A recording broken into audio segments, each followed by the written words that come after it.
and welcome to yet another edition of your weekly international current affairs program, Globe Watch, from the Cameroon Radio Television, aired from the Ghanaian capital, Accra. 30 years ago, globally, one of the most powerful hit songs was Whitney Houston's I Will Always Love You. And amongst the other happenings globally, that year too was the creation of one of the most powerful institutions enabling U.S. businesses in Africa. I'm talking about the Corporate Council on Africa, which is one of the pivotal elements in ensuring U.S. government and private companies engage in Africa to ensure a sustained development. My guest today on Globe Watch, as Africa fosters the implementation of the Continental Free Trade Area, is the President and Chief Executive Officer of the Corporate Council on Africa.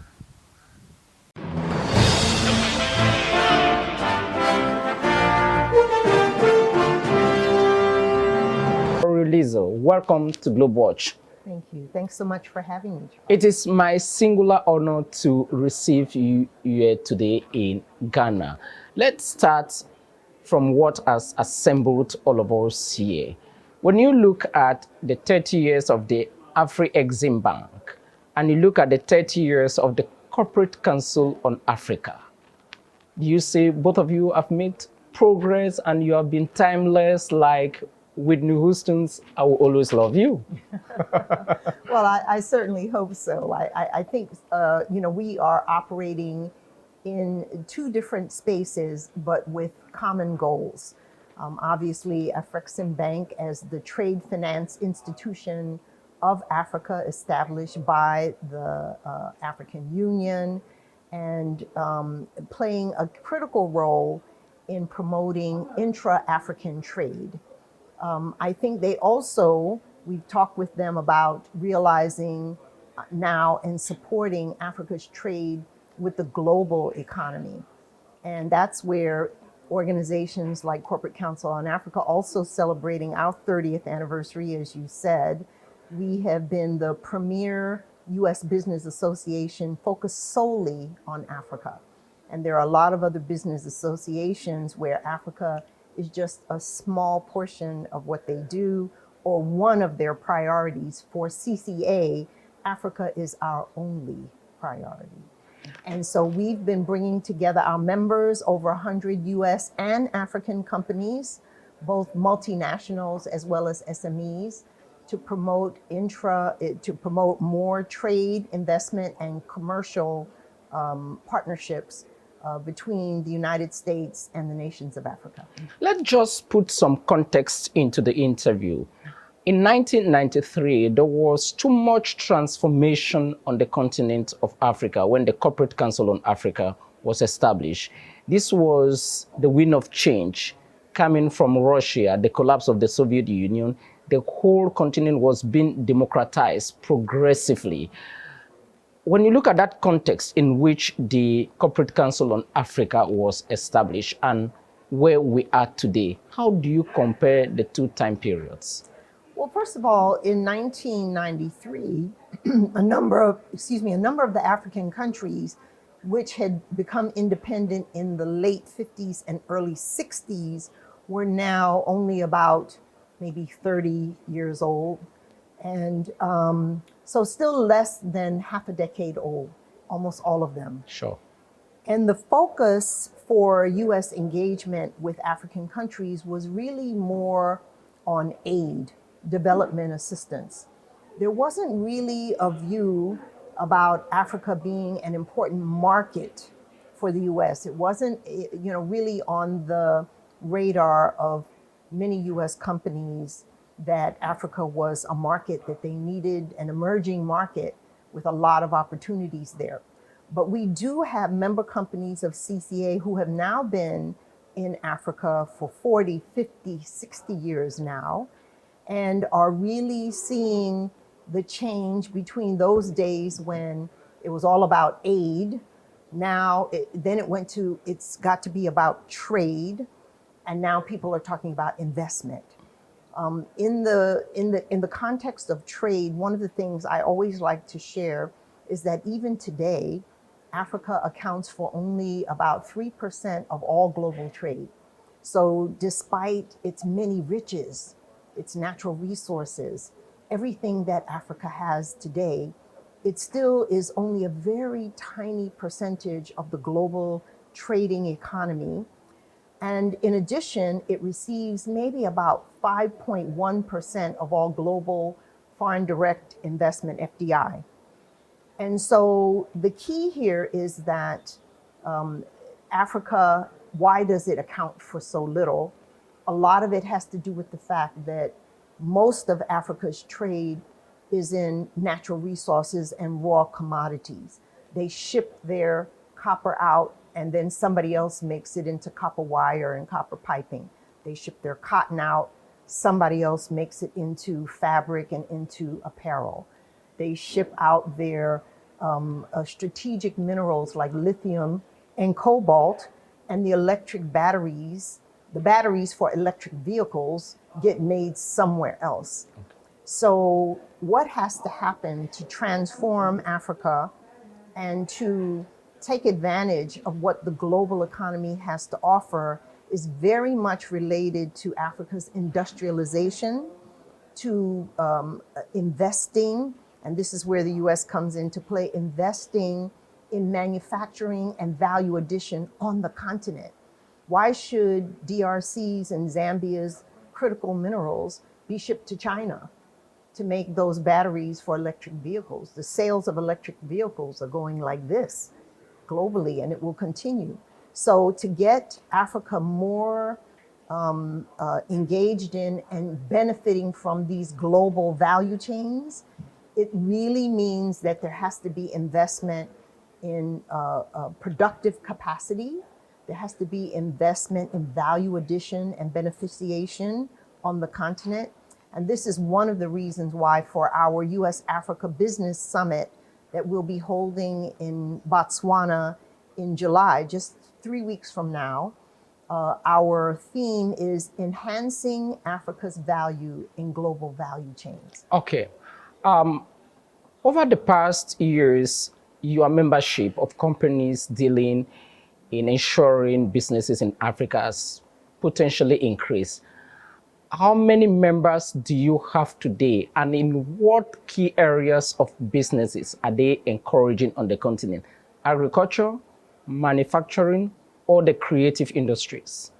They are in everything, all the growth areas of Africa, all the sectors where growth is possible. Energy, whether you're talking about renewable energy or fossil fuel energy, they're in energy. So we have in the energy sector, all the big companies, you will know their names, ExxonMobil, Chevron, BP, Shell, etc.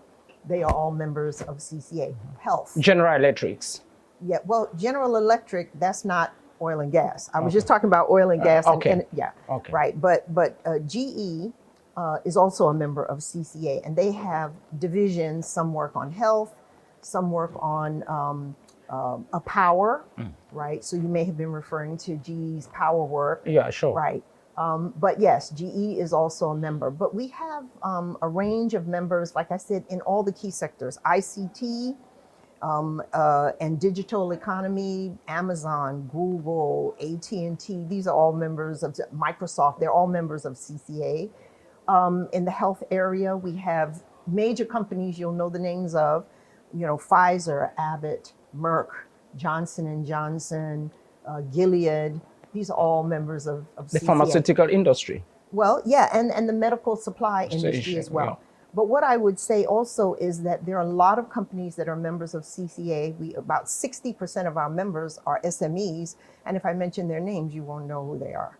So my point is that as a business association, we are promoting the collaboration between US companies and African companies, between the US government. We have very strong ties with the US government and African economies. And we're putting them together, the governments, to establish the right framework and environment. But we're putting the companies together because it's really only through the private sector that you can actually realize any of those frameworks. So you can bring people together. We were a part of the U.S. Africa Leaders Summit in December. We helped to organize and co-host the U.S. Africa Business Forum. But the reason that was important is because we wanted to make sure that the private sector, both U.S. and African, were at the table so they could say, here's what we need in order for us to be able to continue to drive economic growth in both places, Africa and the US, to create jobs in both places, Africa and the US. So that's a lot of what we've been focused on. And as I said, the main sectors of growth for Africa, we have members in all of those sectors. The first US summit took place in 2014 when President Obama was still in office. And the second edition held last year under the Biden administration. In 2014, the vice president of Barack Obama. How much of an umbrella is the Corporate Council on Africa in facilitating US business interests, both in the public and private sector on the continent? Well, I think in terms of the Leaders Summit, I think that, Africa meets regularly with all of its major partners around the world, all of its bilateral partners. It does it with China every 4 years or so. It does it with the EU, I think every 3 or 4 years. India, Brazil, Russia, you name it. Yeah. I think for the US, it was very important after the 8-year period that we hadn't had. It was very important for President Biden and the Biden administration to host Africa's leaders. And it was a very successful meeting. As I said, there was a business forum that was an official part of that. And in the past, it was, under the 2014 Leaders Summit, it was sort of a side event. But this time, it was actually an official part. And why? Because the leaders knew that it was important to have the private sector at the table. They must be at the table to get private sector driven economic growth here on the continent, as well as in the United States. So again, we have seen a shift and progress.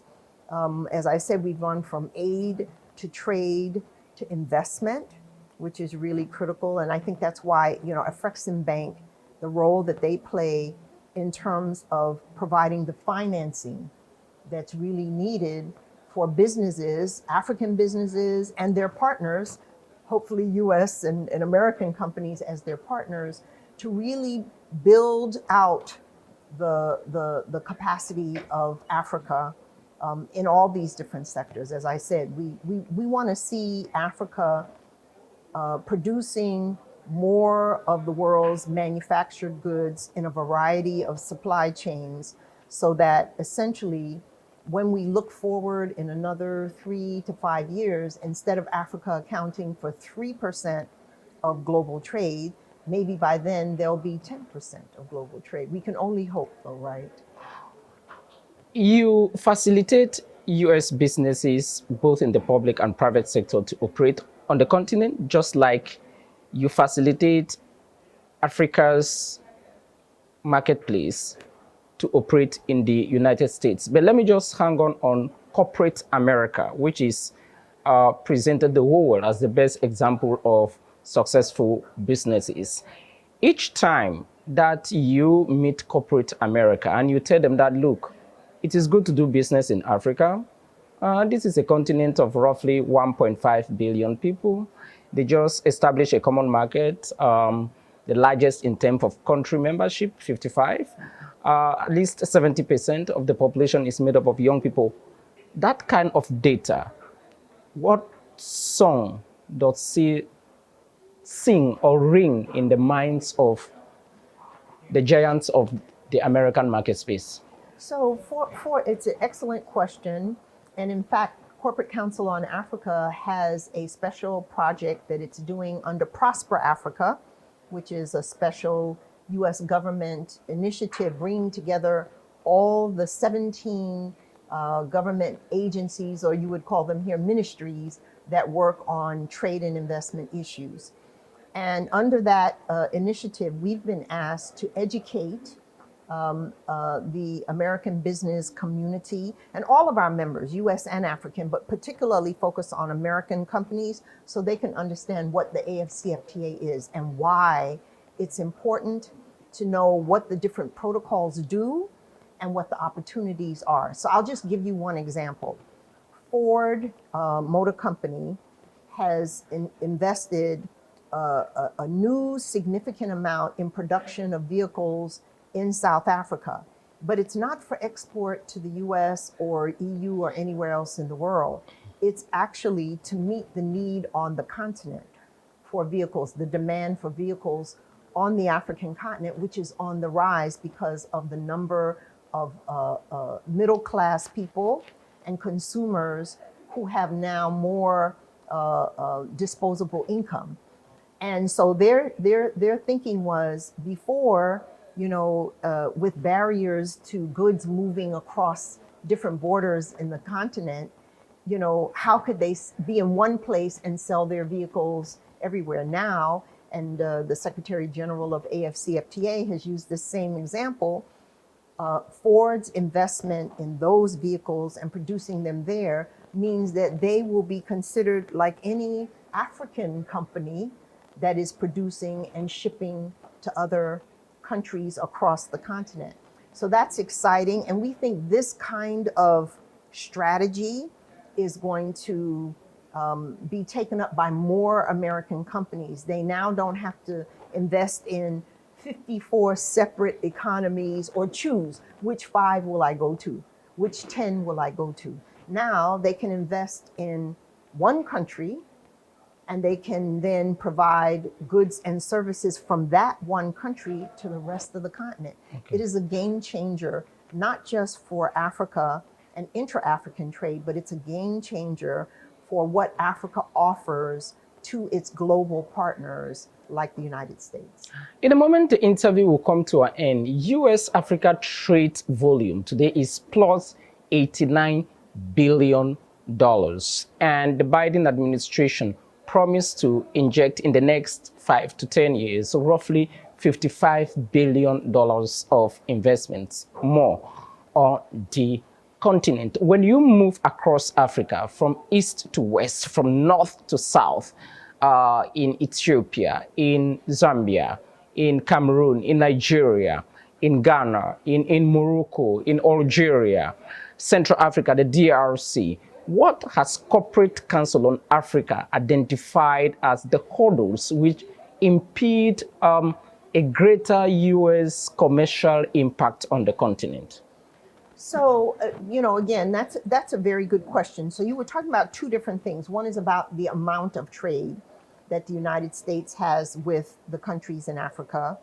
And the other is about the kinds of investments that are being made by American companies and the American government. And the difficulties that they may encounter on the continent in doing business. Yeah, right.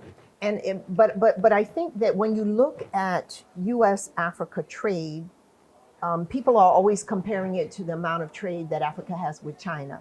And I always tell people that's actually not the best barometer. I didn't compare it with China. I know you didn't, but I'm just saying that's what people tend to do. Yeah. And our amounts truly are not as high as what Africa is doing with China. But it's the quality, the nature, yes, the content of that trade. So just as an example, if you Google the top import markets for Africa's automobiles, right?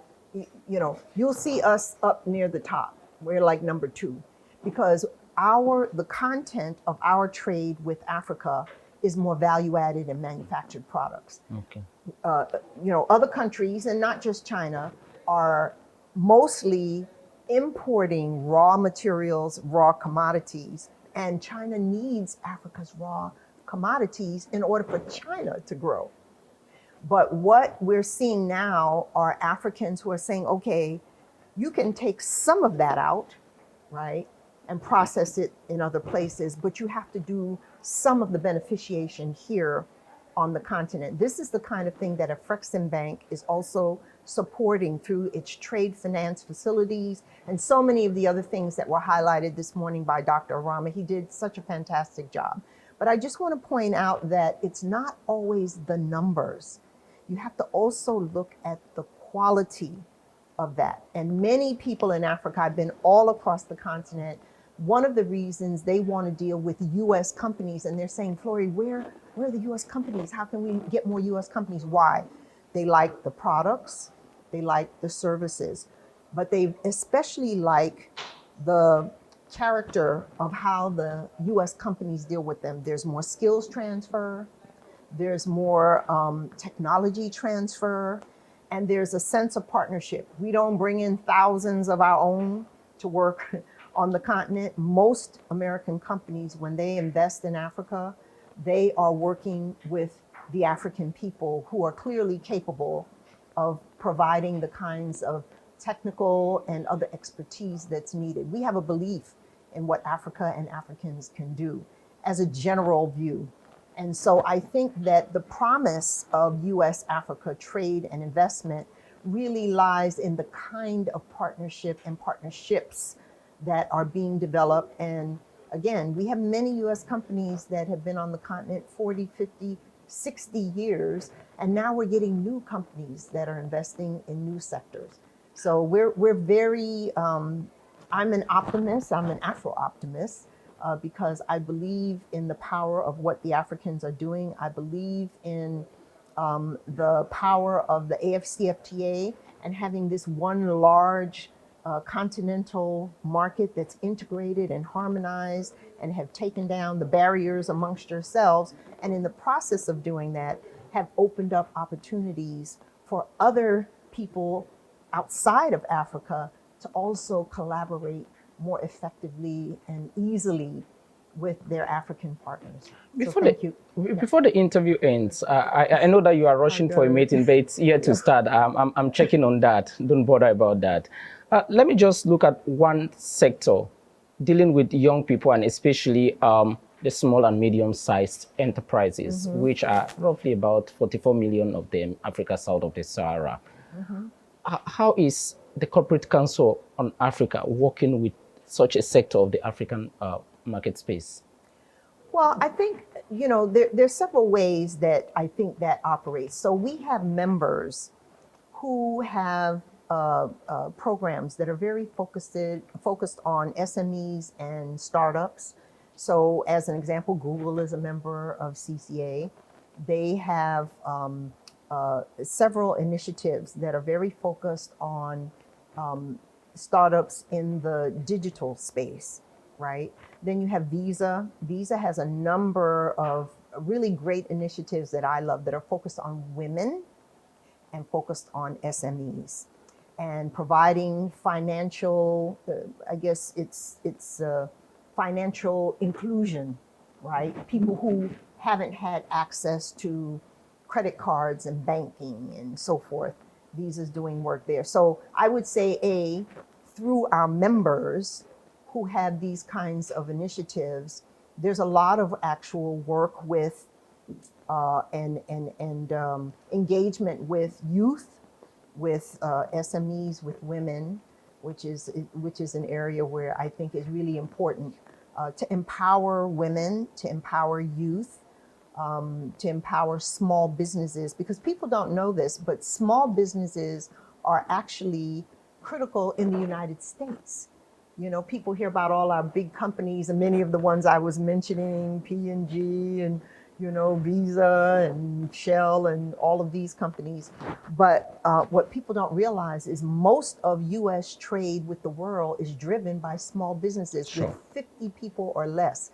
So yes, we love our big companies and they do well, but we also love our SMEs. And I think that that also drives it. And the last thing I'll say is that in the US, we have a special relationship with Africa because of people who look like me, right? So the diaspora, you know, we have minority-owned people who look like you, roughly 12 million of them.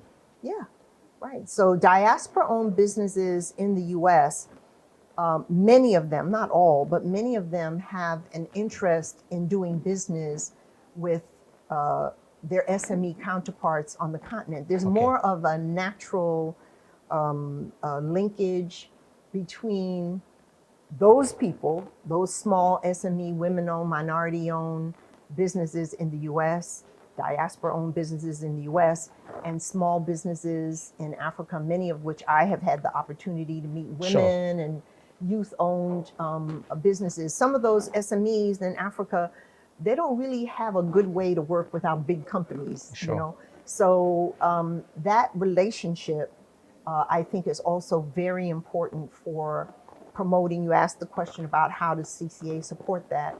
We have SMEs, we have minority-owned SMEs that are members of CCA, and I think through that, as well as some of what these bigger companies are doing. Sure. Right. I don't want to say they're not doing a lot, because they are. Absolutely. So I think that's our story in terms of how we work with Africa's youth. Finally, maybe in about 30 seconds, if you had one message for the African business environment, what would that be?